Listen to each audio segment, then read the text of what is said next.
உறுதியா 2026 தேர்தல்ல முதல்வர் சீட்டை பெறதுல ரொம்ப குறிக்கோளா இருக்கீங்க. அது எந்த அளவுக்கு சாத்தியம் அப்படின்னு நினைக்கிறீங்க? ஒவ்வொரு பூத்லயும் கட்டாயம் நம்முடைய வாக்குகத்துல ஒரு பூத்துக்கு 10 பேரு, ஒன் பூத் 10 யூத் அப்படிங்கிற அந்த செயல் திட்டத்தின் அடிப்படையில வருகின்ற காலங்கள்ல அந்த பூத்துல தான் இங்க திமுக அதிமுக கள்ள ஓட்டு போட்டுறாங்கம்மா. கள்ள ஓட்டு போட்டுறாங்க அல்லது காசு கொடுத்து வேலையை பார்த்துடுறாங்க. கொஞ்சம் சீக்கிரமா என் மக்களுக்கு நாங்க எந்த நோக்கத்துக்காக போராடணுமோ அது நிறைவேறுங்கிற அளவுல எங்களுக்கு மகிழ்ச்சி தான் உண்மையிலே. ஏன்னா பாதிக்கப்படுறது மக்கள், அந்த மக்களுக்கு ஏதோ அண்ணன் சீமானை பார்த்து பொறாமைப்பட்டாவது ஸ்டாலின் செய்யறாரே அந்த அளவுக்கு எங்க மக்களுக்கு நடந்து அது நாம் தமிழ் கட்சிக்கு உண்மையில் மகிழ்ச்சி தான். எல்லா தொகுதிகளுக்கும் வேட்பாளர் அறிவிச்சிட்டு இருக்காரு அண்ணன் சீமான். அவரு எந்த தொகுதியில போட்டியிடறதுக்கு வாய்ப்பு அதிகமா இருக்கு சார்? எப்படி எந்த தொகுதியில் போட்டியிட்டாலும் இந்த முறை அண்ணன் சீமான் அவர்கள் சட்டமன்றத்துக்குள்ள போகதான் போறாரு. தம்பிகள் நாங்கெல்லாம் வெறி கொண்டு காத்திருக்கிறோம். முழு நேரமா போய் ஒரு 3 மாசம் 6 மாசம் தொகுதியிலேயே ஒரு வீட வாடகை எடுத்து தங்கி இந்த முறை சட்டமன்றத்துக்குள்ள அண்ணன் சீமானின் குரல் சத்தமா கேட்க போகுது.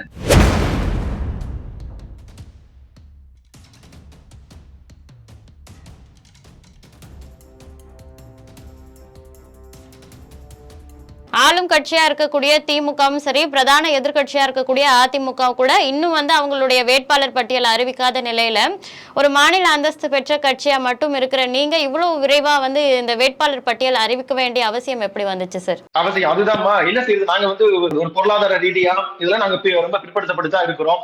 திமுக அதிமுக கூட்டணியை எதிர்பார்த்து தான் சீட்டு அறிவிக்க முடியும். ஒண்ணு. ரெண்டாவது, அவங்களுக்கு இருக்க பண வலிமை, படை வலிமை, 60 ஆண்டு கால அதிகாரத்தில் இருந்த அந்த வலிமையை வச்சுக்கிட்டு கடைசி 15 நாட்கள்ல கூட கோடிகளை கொட்டி பாக்குற இடமெல்லாம் வேட்பாளரை கொண்டு போய் சேர்க்கிற முடியும். அவங்களுக்கு நிரந்தரமாக ஒரு சின்னம் 60 வருஷமா இருக்குது. எங்களுக்கு அப்படி இல்ல. இப்ப வரப்போற சின்னம் தான் இனிமேல் நிரந்தர சின்னம்.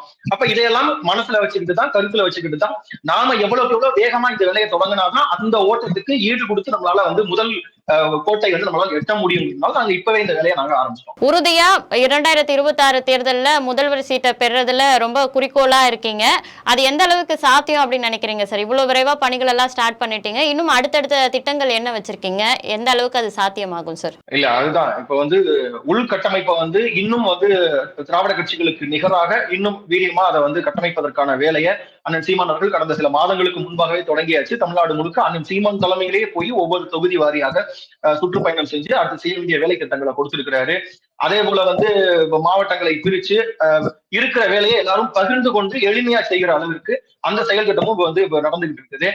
வாக்ககம் ஒவ்வொரு பூத்லயும் கட்டாயம் நம்முடைய வாக்ககத்துல ஒரு பூத்துக்கு 10 பேரு, ஒன் பூத் 10 யூத் அப்படிங்கிற அந்த செயல் திட்டத்தின் அடிப்படையில வருகின்ற காலங்கள்ல அந்த பூத்துல தான் இங்க திமுக அதிமுக கள்ள ஓட்டு போட்டுறாங்கம்மா. கள்ள ஓட்டு போட்டுறாங்க அல்லது காசு கொடுத்து வேலையை பார்த்துடுறாங்க. அதை சரி பண்ணுவதற்கு பூத்துக்குள்ள நம்ம கண்டிப்பா எல்லா வாக்குகத்திலையும் நம்ம ஆளுங்க இருக்கணுங்கிறதுக்கான அந்த வேலை திட்டமும் போயிட்டு இருக்கு. எல்லாவற்றிற்கும் மேலாக அண்ணன் சீமான் அவருடைய ஒருவருடைய முகமும் பேச்சும் எங்களுக்கு போதுமானது. அடுத்தடுத்து நடக்கக்கூடிய மக்கள் பிரச்சனைகளுக்கு சமரசம் இல்லாமல் நாங்கள் போராடுறோம். உங்களுக்கு உதாரணத்துக்கு இப்ப பஞ்சமை நில மீட்பு பிரச்சனைங்கிறது நூற்றாண்டுகளை கடந்த பிரச்சனை. அதை சமீபத்துல பெருந்திரளாக அது பேசு பொருளாக மாத்தினது அண்ணன் சீமான் அவர்கள் தான்.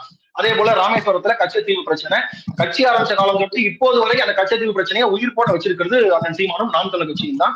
சமீபத்துல ராமேஸ்வரத்துல மிகப்பெரிய மக்கள் திரள் ஆர்ப்பாட்டத்தை போட்டோம். சட்டமன்றத்தில் அதுக்கு தீர்மானமே கொண்டு வந்திருக்கிறார்கள். அந்த அளவுக்கு வீரியமான போராட்டத்தை முன்னெடுத்தோம். இப்ப இந்த வக்ஃப் மசோதாக்கு எதிராக வருகின்ற 13ஆம் தேதி தமிழ்நாடு முழுவதும் அனைத்து மாவட்டங்களின் தலைநகரங்களிலும் அதற்கான ஆர்ப்பாட்டத்தை ரொம்ப பிரம்மாண்டமா நடத்துவதற்கு திட்டமிட்டு இருக்கோம். அதனால நாங்க தெளிவா இருக்கிறோம். நாம் தமிழர் கட்சி இத்தனை ஆண்டு காலம் என்ன அரசியலை செய்தோமோ, மக்கள் பிரச்சனைகளை சமரசம் இல்லாமல் எப்படி நம்ம களத்துல நின்னோமோ அந்த அரசியலை செய்தாலே போதுமானது. வருகின்ற கால அரசியல் திருப்பம் என்பது 4 முனை போட்டி, 5 முனை போட்டி என்பது யாருக்கு சாதகமாக இருக்கிறதோ இல்லையோ அது நாம் தமிழர் கட்சிக்கு சாதகமாகத்தான் இருக்கும்னு சொல்லி களத்துல வேகமா ஓடிட்டு இருக்கோம். அதனால இது போல நிர்மலா சீதாராமனை சந்தித்து விட்டார், அவரை சந்தித்து விட்டார், இந்த வதந்திகளுக்கு எல்லாம் பதில் சொல்வதற்கு எங்களுக்கு நேரம் இல்லை.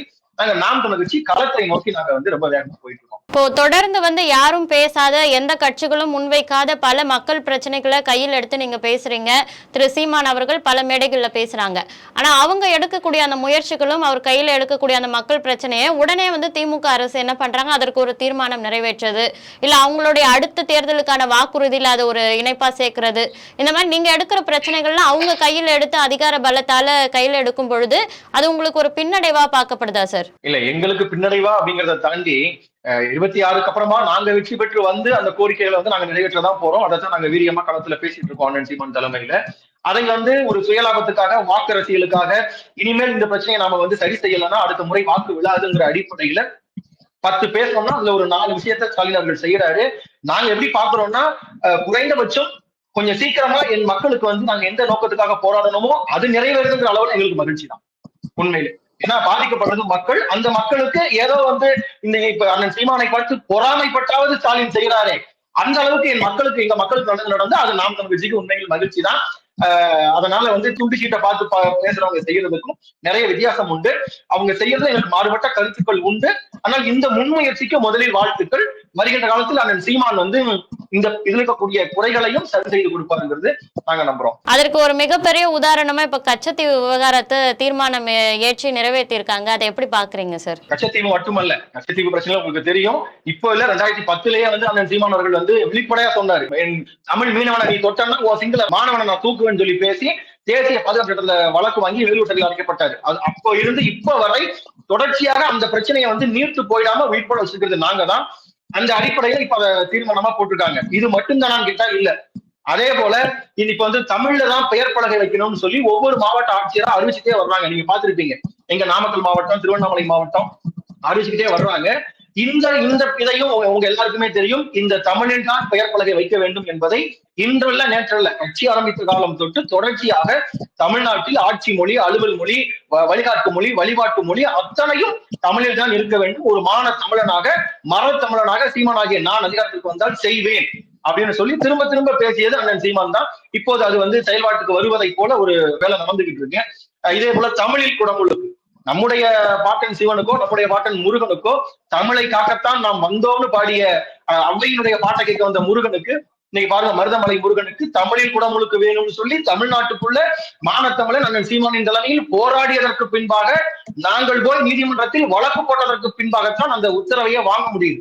உத்தரவை வாங்கினாலும் அதை செயல்படுத்துவதில் அவ்வளவு சிரமங்கள் இருக்குது. அதை தாண்டித்தான் தமிழை வந்து கோயில்கள்ல ஒழிக்க வைக்க முடியுது. இப்ப இந்த இதை வந்து நடைமுறைப்படுத்த முயற்சி பண்ணிருக்காங்க அப்படின்னா அதுவும் கிட்டத்தட்ட நாம அண்ணன் சீமான் அவர்கள் சொன்னதுதான். இப்படி வந்து எங்களால அடுக்கிக்கிட்டே போக முடியும். ஒவ்வொன்றாக அண்ணன் சீமான் பேசியதெல்லாம் செயலுக்கு வந்து கொண்டிருக்கிறது.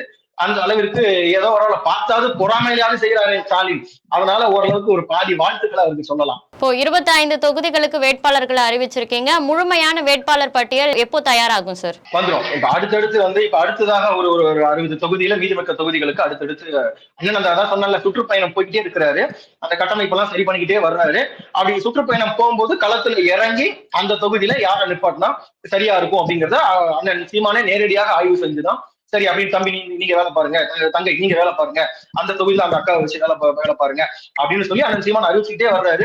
எனக்கு தெரிஞ்சு தேர்தலுக்கு குறைந்தபட்சம் 6 மாதத்துக்கு முன்பாகவே நாங்க வந்து 234 தொகுதிக்கும் வேட்பாளரை போட்டு கடந்த காலத்தை போல அண்ணன் சீமானின் தலைமையில் ஒரு பிரம்மாண்டமான வேட்பாளர் அறிவிப்பு கூட்டத்தை தமிழ்நாட்டின் ஏதோ ஒரு பகுதியில் தலைமை முடிவெடுத்து கண்டிப்பாக நடத்தும் வெகு விரைவில். எல்லா தொகுதிகளுக்கும் வேட்பாளர் அறிவிச்சிட்டு இருக்காரு அண்ணன் சீமான். அவரு எந்த தொகுதியில போட்டியிடறதுக்கு வாய்ப்பு அதிகமா இருக்கு சார்? எப்படி இல்ல, அது வந்து அண்ணன் சீமானுக்கு அவர் மட்டுமே அறிந்த ஒன்றுதான். ஏன்னா கடந்த காலத்துல ஒரு செய்தி, அண்ணன் சீமான் கடலூர்ல வந்து போட்டிட்டாங்க 2016. அப்ப நாங்கெல்லாம் வந்து நானே இடுமான கட்டலாம் மாணவர் பாசறை.